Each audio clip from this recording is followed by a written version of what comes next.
Hello,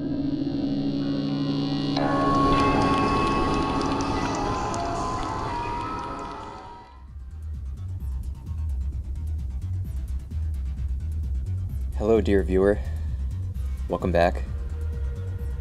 I trust if this video has found its way to you, then this series has so far been palatable. At least not insufferable. Maybe it has. But I would be happy if this series has brought you some happiness, or there's something like that to be found in this playthrough. Definitely makes me happy to be doing these. And it's my intention to continue doing this until we either finish the game or something breaks beyond repair.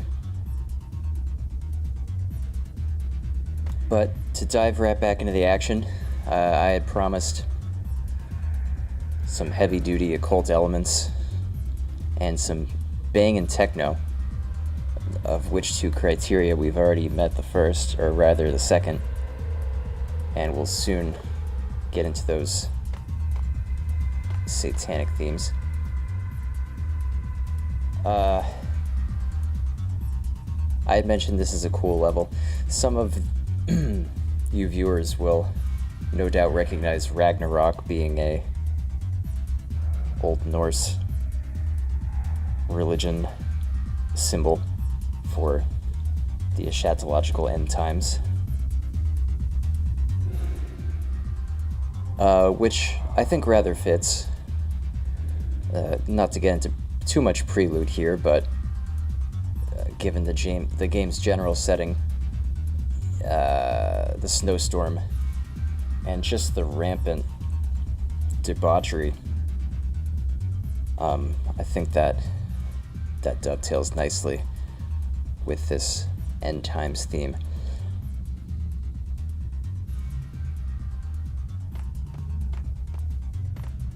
We'll continue seeing those old Norse references throughout.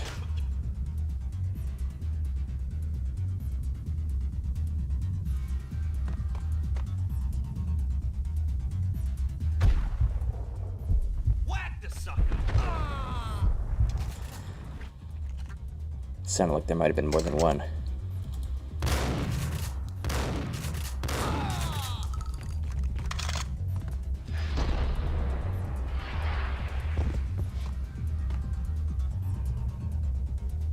Zombie demons.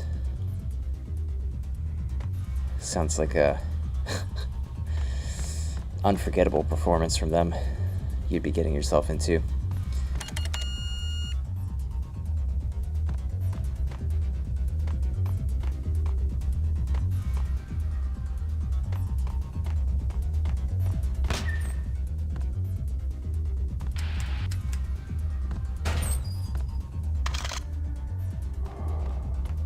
But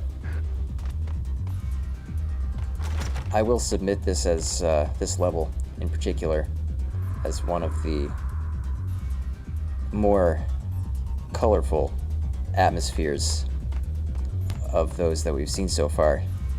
I guess we'll just get into it. The book had never been a bestseller. Given the setting, I was surprised to find that somebody had been passing time reading. The paperback was entitled The Age of Murder and Storm. The blurb on the back mentioned Norse mythos and Ragnarok, the end of a Viking world with a terrible winter that covered the earth in ice, when vile crimes were rampant and all humanity lost. I could see how somebody impressionable might get it into their head that we were at the end of time. I was also beginning to see what the nightclub and its owner were all about. Maybe I've played this game too often.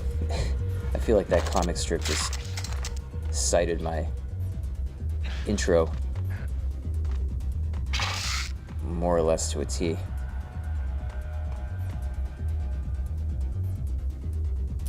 And I hear a nose blower on the other side of this door, so I'm gonna prepare myself.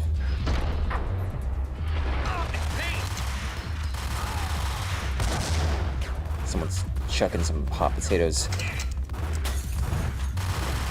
Huh.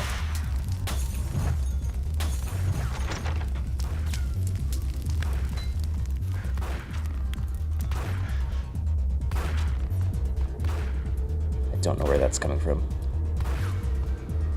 Oh.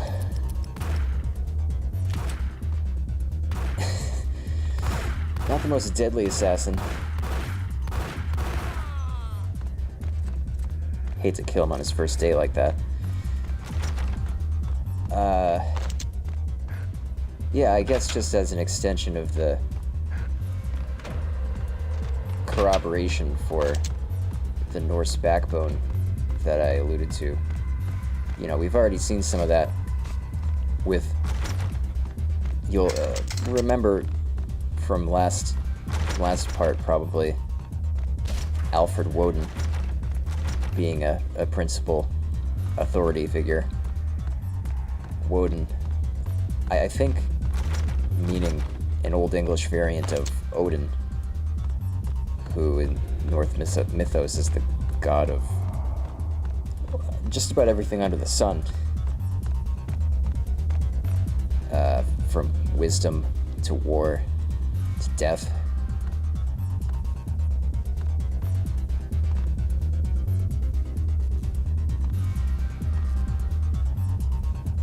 Valkyr, another one that comes to mind. Wrong time to step out, I guess.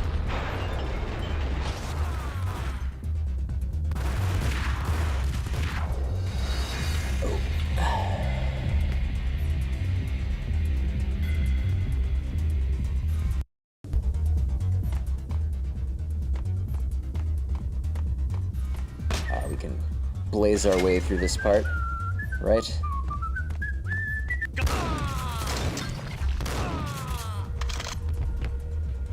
The book had never been a bestseller.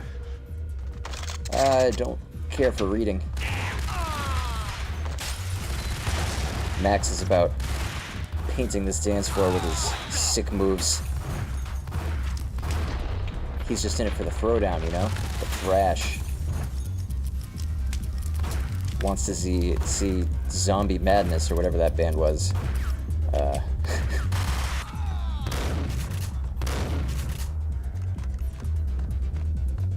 I think that's why he really came here. Take care of everyone. Zombie demons. Excuse me. I'm just gonna guard against having to go back. And these buffoons are lying in wait. Dispatch them quickly.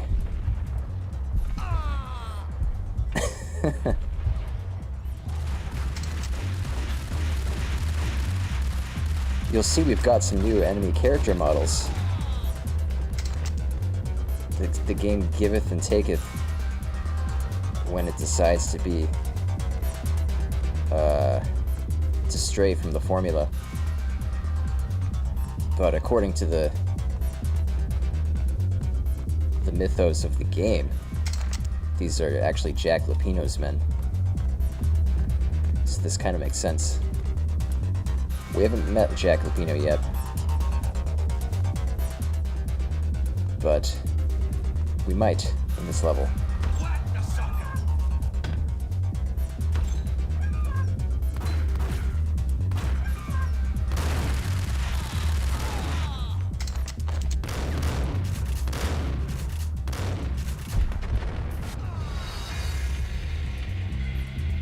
Yeah, Max isn't the quickest draw.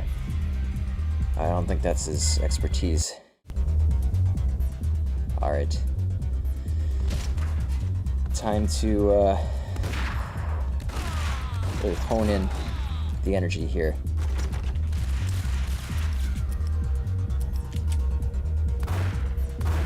Too caught up in all this mythological crap.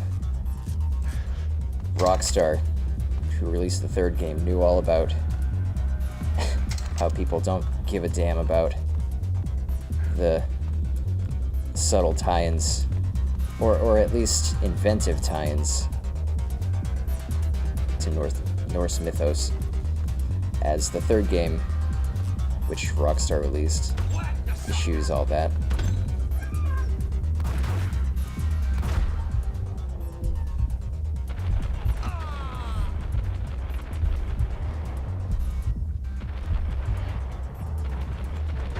Wow, this mint's quite robust. Okay. Books on the occult had been piled on the table. The room was stacked with light reading, such as Necronomicon, Witchcraft, and Paradise Lost. Old exotic titles like Malleus Maleficarum and De Umbrarum Reini Novum Portus. Books with pentagrams on their covers, all dealing with the occult and the infernal, lying between stacks of horror videos and a couple of Ouija boards. The only thing I could take seriously was the thought of Lupino taking it seriously. He had been spending a lot of time getting intimate with the guy downstairs.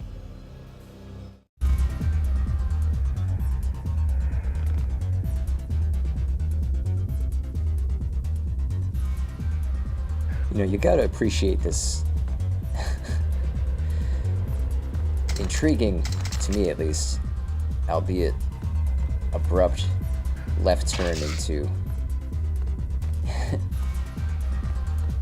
campy netherworld.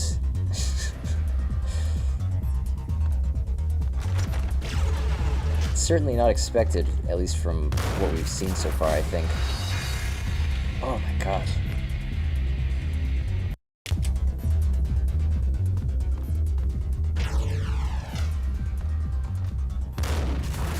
Yeah. I got your algorithm all figured out, buddy. Can't slip anything past me.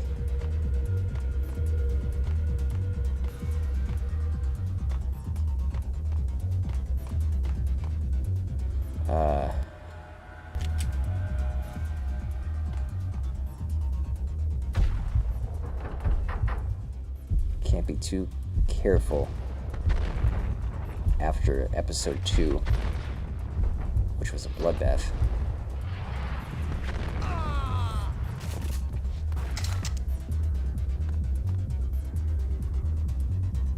telling you, this this club slaps. I see why Max felt he ought to make a stop here. I think he's about in the mind to challenge these people to a dance-off pacifistically. Is this the way we're supposed to go? I can tell Max is a good guy on the inside. He's just gotta get dancing, that's all.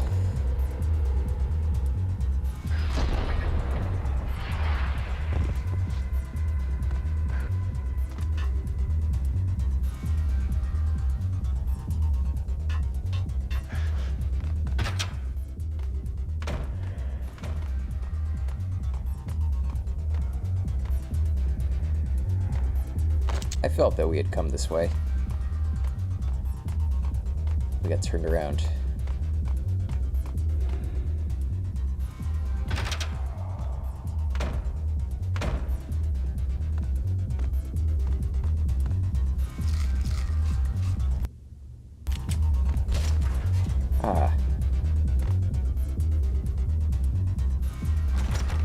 Very enigmatic, this choice of random doors that will open.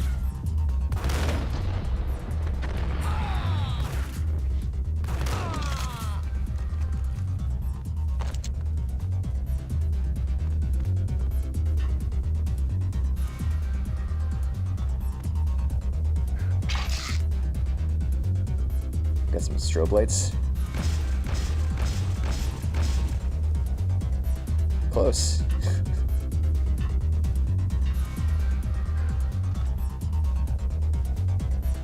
Does that serve any purpose at all?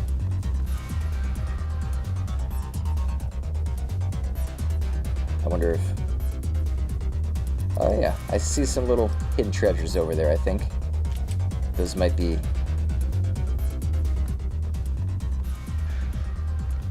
I think they're just more projectile weapons, but let's have ourselves a look here. before we... Oh! Okay. Wasn't that bad.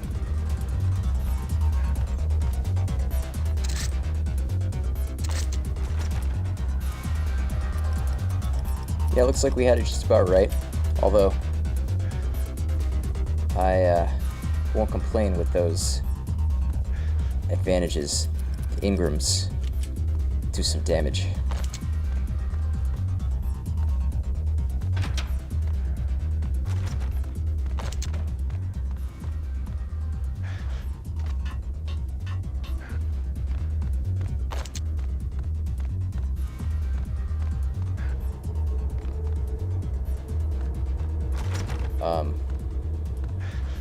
So we're definitely missing some door.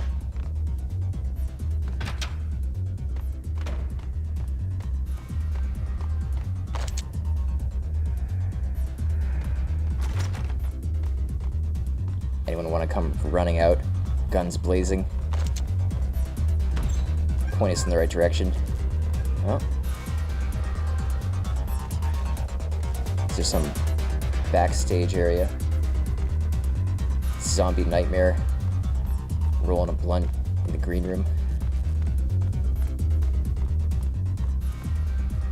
or zombie Jesus, excuse me. I guess this is the one area that hasn't really been resolved, right? Oh.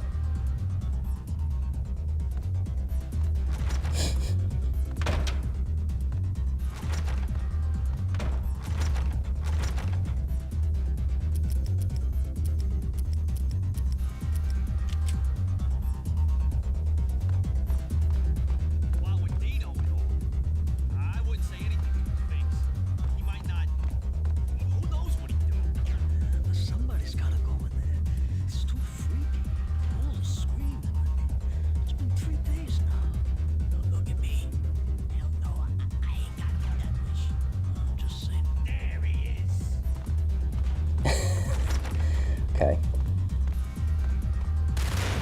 A sharper eye than I.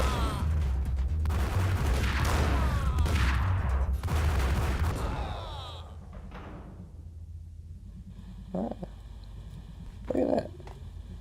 That's neat.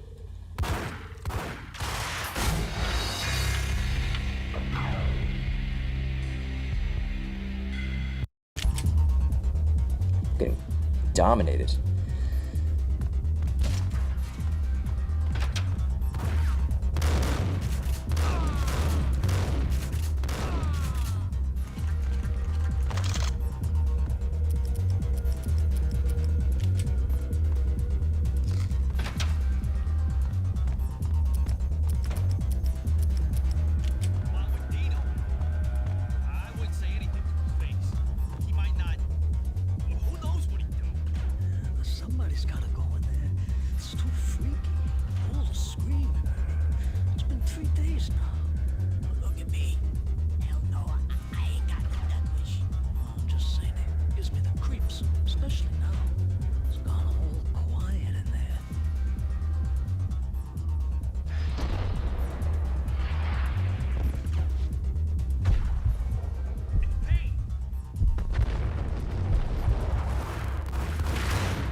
Just had to take advantage of the rarefied view there.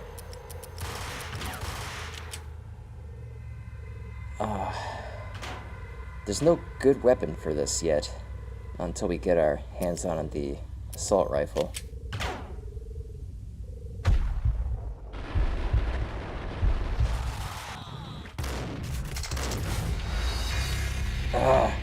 So close to pulling the trigger too.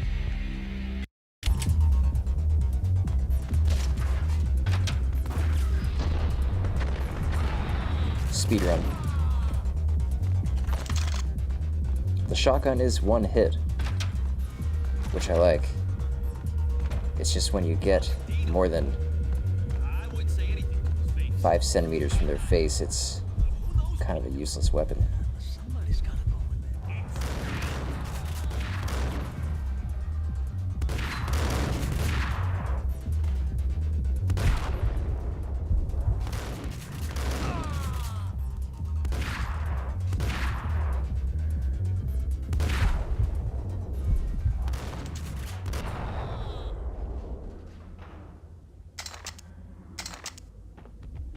Still just as cool. Damn it.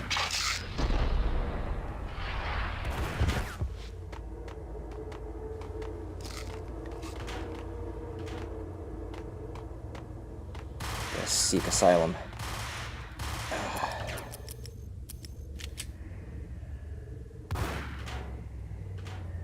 Scared, you guys.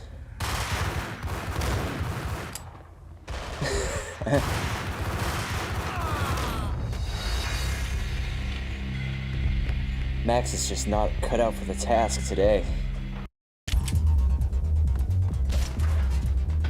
think he just needs to get back into the dancing mood, you know? He's an old man, basically. It's been since his wild and crazy youth.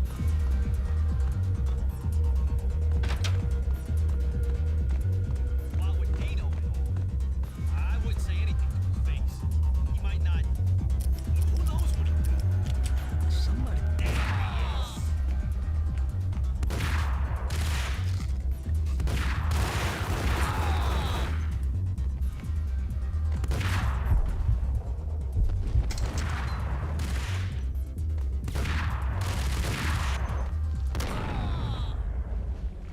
So we can make it so far, and then we inevitably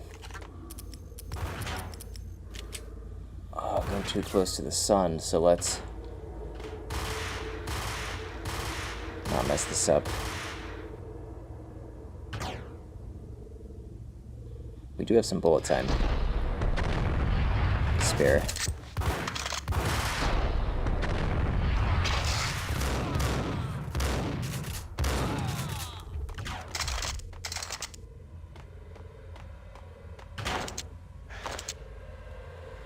Whew.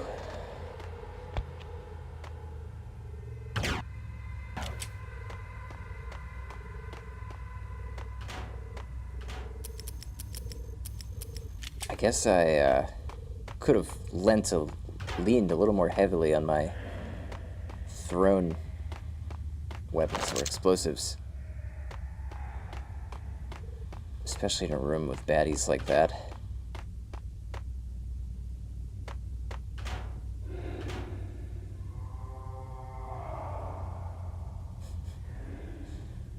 Maybe a false alarm?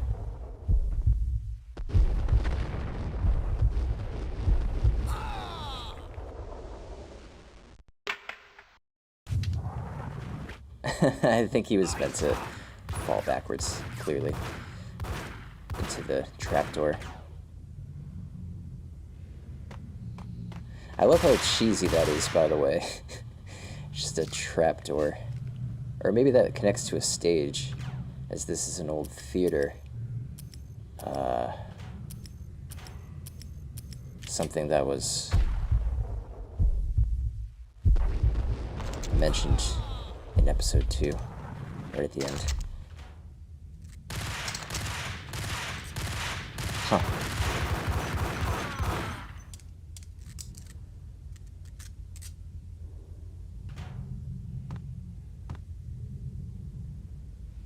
Can I get that gun? Getting crazy.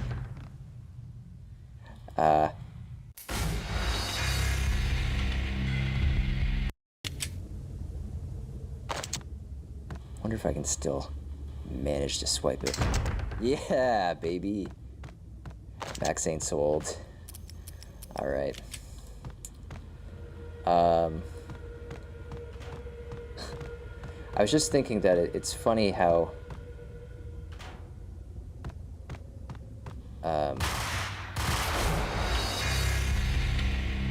it's not funny.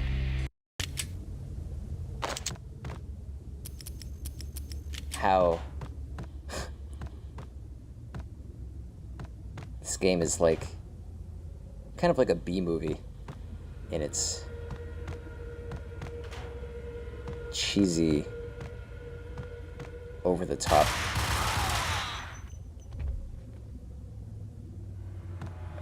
spirit. And I don't know if that's intentional or not, but it works. I claim this game is exactly that. Like a classic B movie.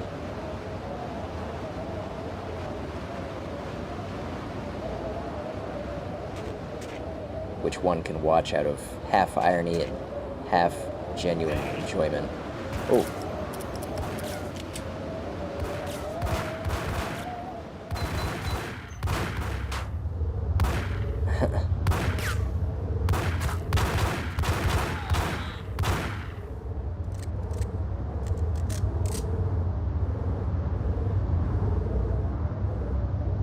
I can feel all you screaming at me to save, so...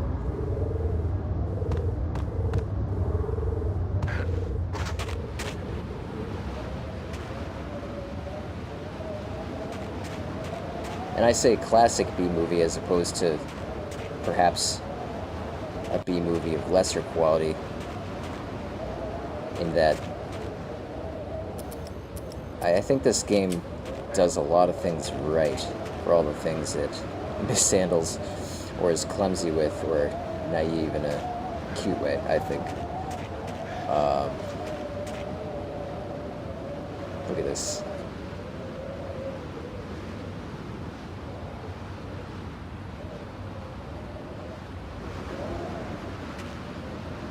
From the killer atmosphere to, in my book, to the sometimes lyric brilliance, or at least ingenuity. I guess to its faithful mimesis to lots of American noir and action schlock cinema.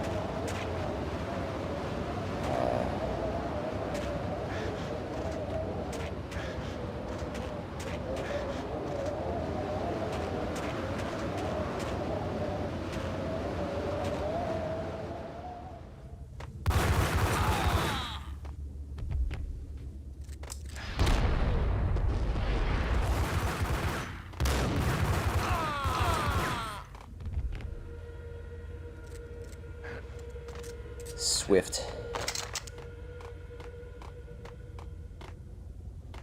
All of these elements, naturally, were taken out of the equation with the third game in the series, as well as the actual movie of Max Payne. The unfortunate and thankfully largely forgotten release in 2008, starring Mark Wahlberg and Mila Kunis as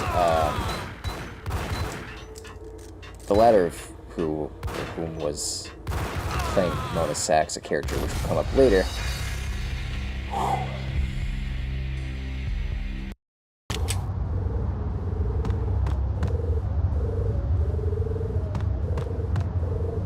But that movie had none of the Norse homages or anything like that. Critics and I think the majority of audiences ascribe to it absolutely no value whatsoever. Film, that is.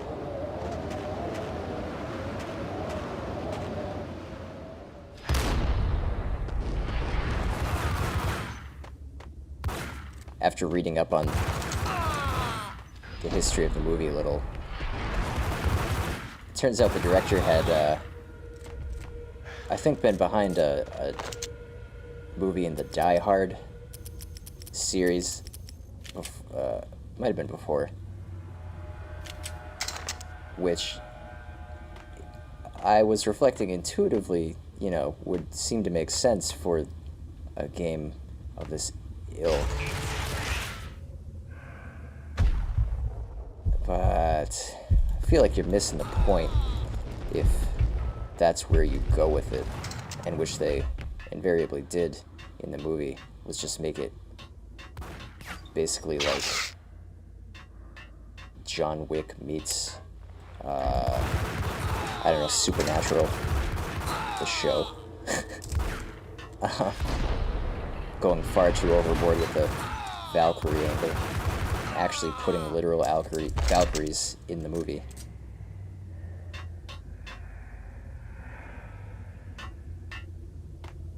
I feel like you need a real Hollywood weirdo to direct something like a Max Payne movie.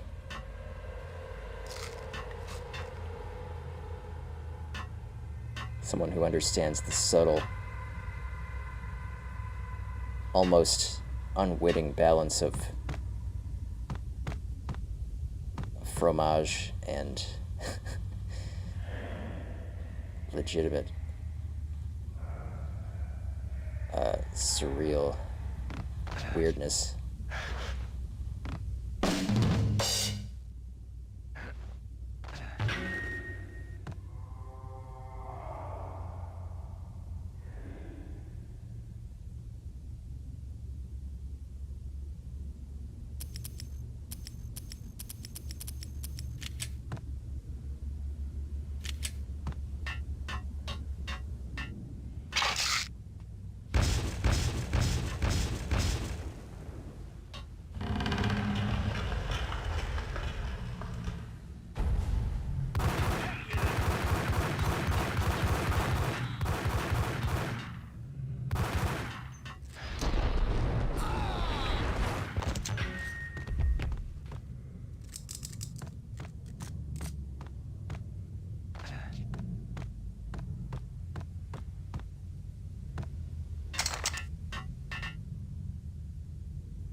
Looks like another control panel up there.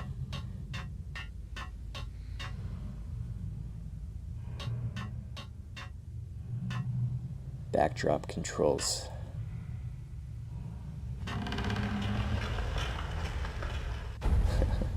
That sound. I remember it from my youth.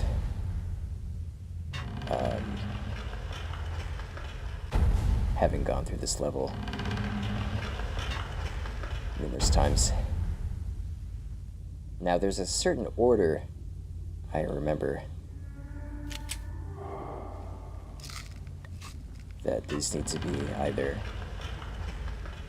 well, alternately opened or closed so as to create a path. Let's try that out and see how our luck is.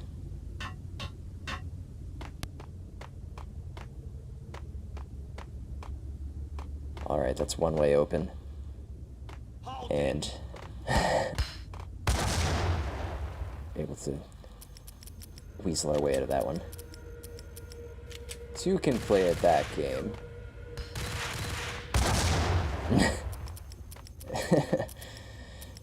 That was close.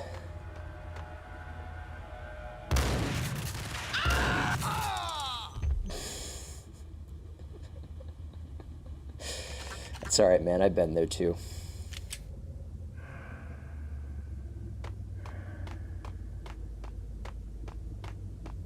It's a problem with your AI. You were never meant to live long. Your whole life up to this point in service of this one moment.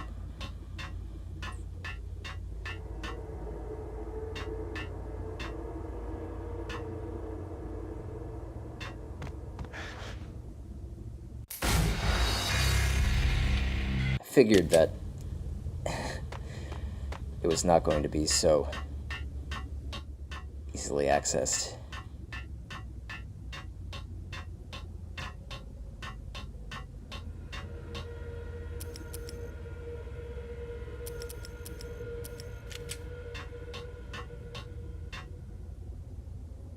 Ah, you're not supposed to dive at all. This is merely a tightrope walk, keeping us on our toes.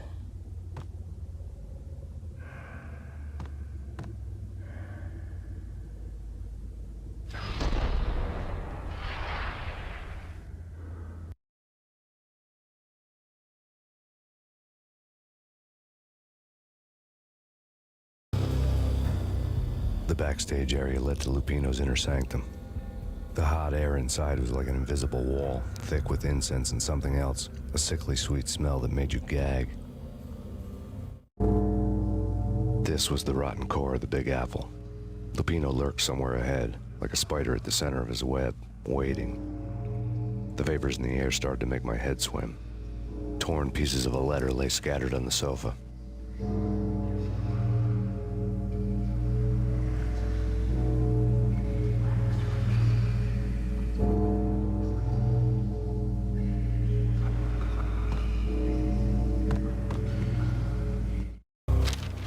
Punchinello had threatened Lupino in writing. The note had been torn to pieces, bloody fingerprints all over them.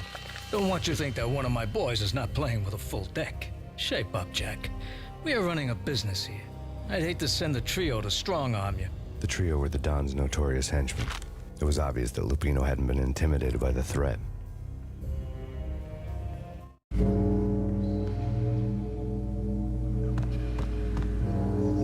Lupino's notes covered the table. Oh. Jack Lupino was crazy, all right.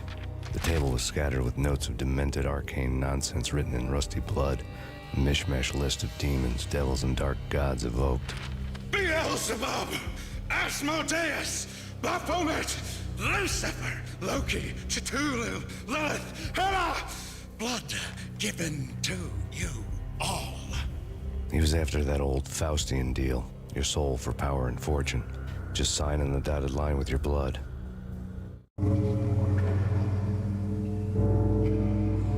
I mean, in a B movie, that would be the standout performance. Lupino's notebook lay on the pedestal.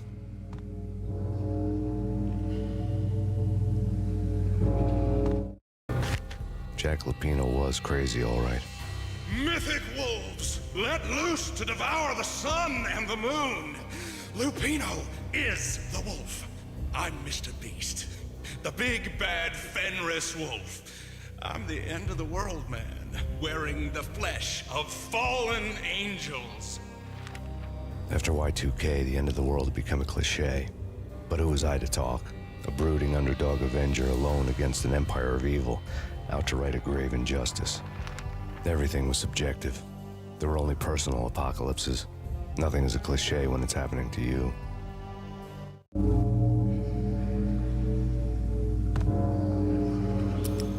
That line has always stuck with me. Or the import of it. Nothing is a cliche unless it's happening to you. How pithy.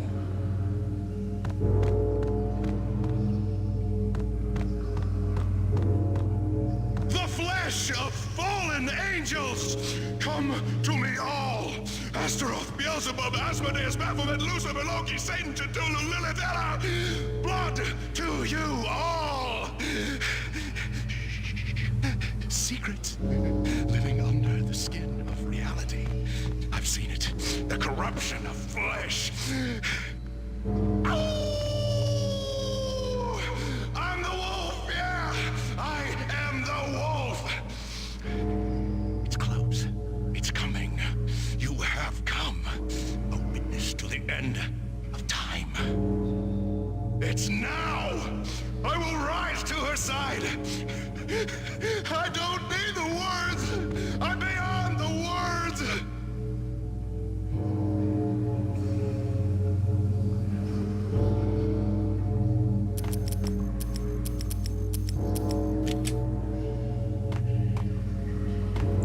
First Max Payne.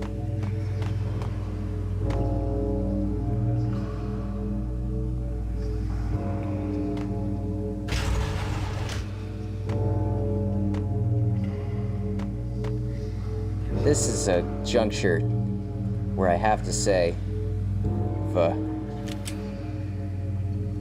and say that I think this is a boss fight, and after that it just goes straight into part 2. So, after a comic strip. So expect to say our goodbyes then.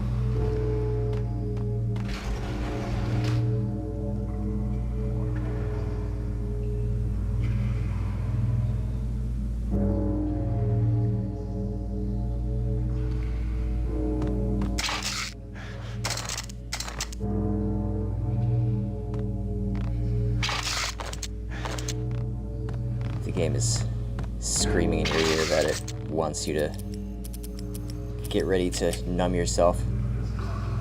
Just some more bloodlust.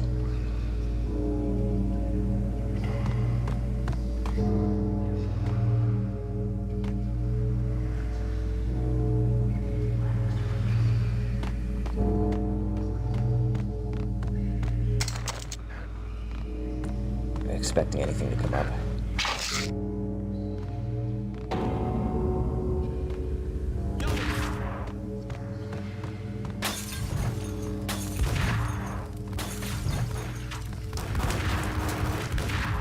Fitting weaponry for occultists, I'd say. The Molotov.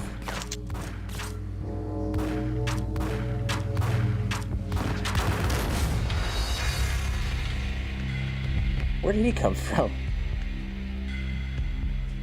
I don't think he was anywhere there before.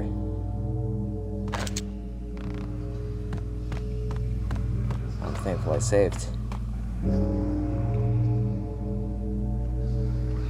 Bathe me in the blood. I don't want anything to do with cleanliness or virtue. I'm here to be accepted into the club.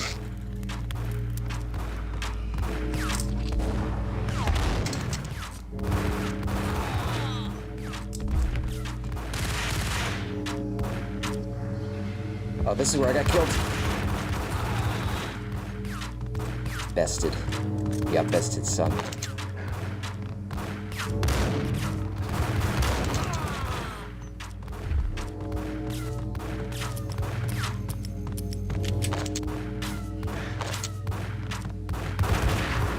Ah, just noticed this port of entry.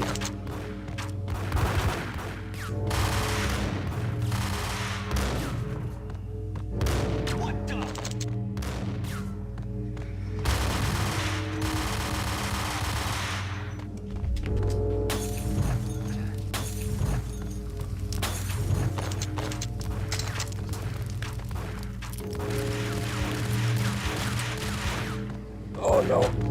I have painkillers too, I'm just not using them. I need to heal.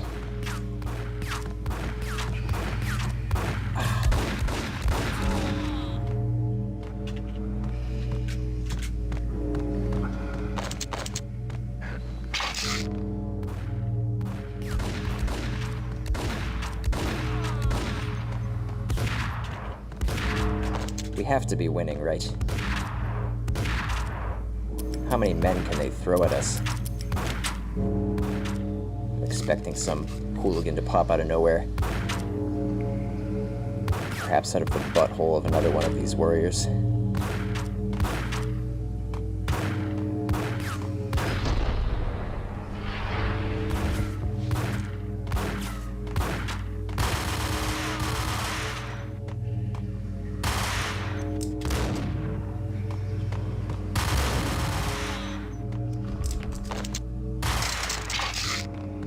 We've been preparing for this.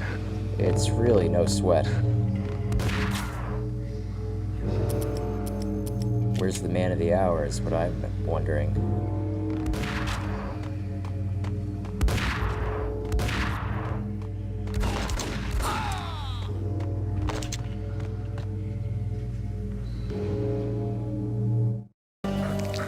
I had known there'd have to be a catch in it somewhere, and this one was the Empire State Building of catches. Lupino was pumped up and dying to go 15 rounds with a mutant alligator.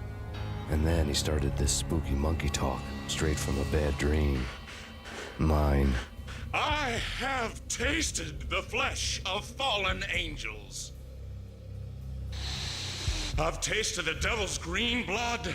It runs in my veins. I've seen beyond the world of skin, the architecture of blood and bow and arrow. Death is coming! She is coming, and hell follows with her. This is the twilight winter. I am ready to be her son.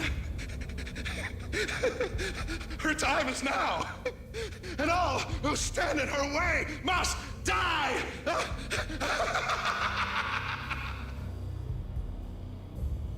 Die!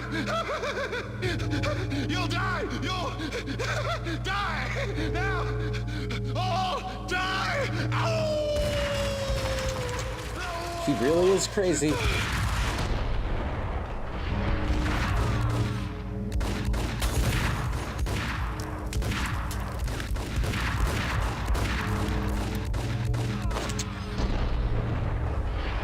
Oh, I think I set him back a little there. Just gotta nip it in the bud in these cases.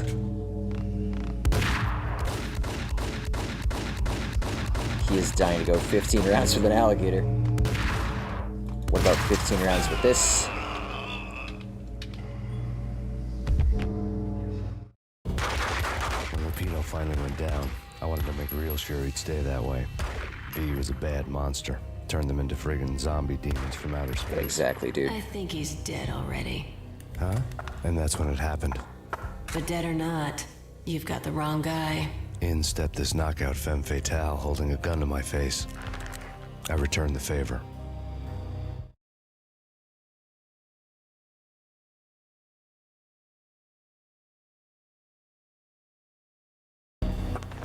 Lisa Punchinello. Lisa Punchinello was the Don's wife. Mona Sachs, Lisa's evil twin. Your safety's off, evil twin. You might hurt someone with that gun of yours. Lisa's the damsel in distress. I'm the professional. I'd blow you away without batting an eye. Sure, and you can check out my credentials splattered all over this joint. Jack couldn't have framed you, not the state he was in. We're after the same slime bag. Angelo Punchinello's the one who murdered your friend and framed you with it. You know this for a fact. I've got my sources. I don't have a clue these days. I just shoot them as they come. Who put a contract on the Archfiend? This one's mine. I hate the guts of that sadistic wife-beater. Why not pool our bullets for this one? I thought you'd never ask. My finger was starting to twitch. How do you like your whiskey? I'm easy, as long as you don't try to slip me a Mickey. You're a real angel, Max. It was good stuff. Tasted sweet as honey going down. Nothing personal. Can't risk you going berserk and getting Lisa killed.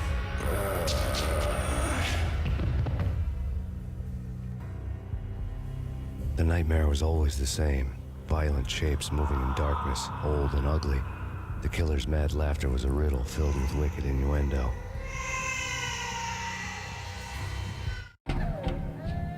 Somewhere, the baby was crying.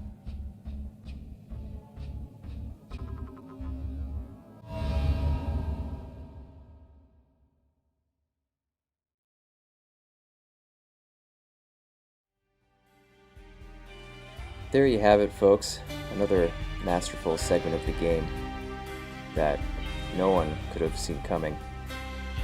I'm going to stop it short of Max's first nightmare sequence in the game, just as a chance to cut it off before this episode goes too long, as well as to give us a much needed breather to take in what this game is, or rather, what it isn't. What is it not? As I mentioned at the top of the episode, I'm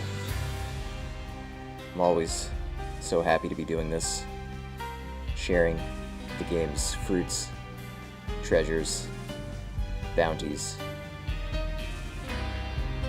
with the wider influential filth community, and I hope you've enjoyed it. Thanks for watching, and see you in part 4.